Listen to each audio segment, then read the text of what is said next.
to both of theirs actually. Communication is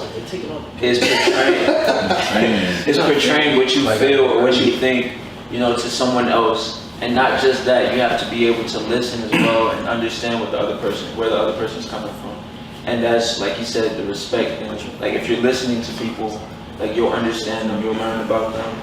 If you're able to communicate what you feel, what you think to other people, they'll be more like, open to respecting you. If they understand you. Also, the same thing with love. If you love someone, you'll do certain things for them. You'll tell them that you love them, and it's like the same vice versa.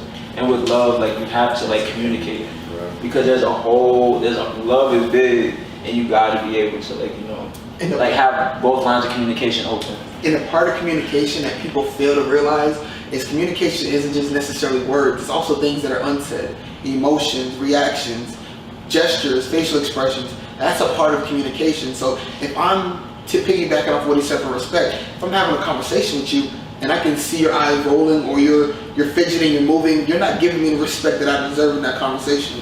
Same way if I'm having a conversation with you, or I'm with you, we're in a relationship, and you're not saying things on certain topics, or you start to hide things, or you start moving funny, a little shaky, that's a part of communication.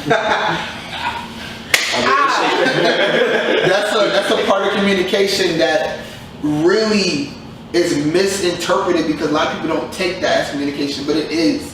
Things that are unsaid, it's still a way of being said. I don't know how the saying goes itself, but it's like, when nobody says anything, that's an answer in itself. You feel me? And I feel like that's part of things that people fail to realize is communication. If nobody says anything to you in a situation, that is your answer. That's the final answer. There's nothing more need to be said from you or that person. That's communication.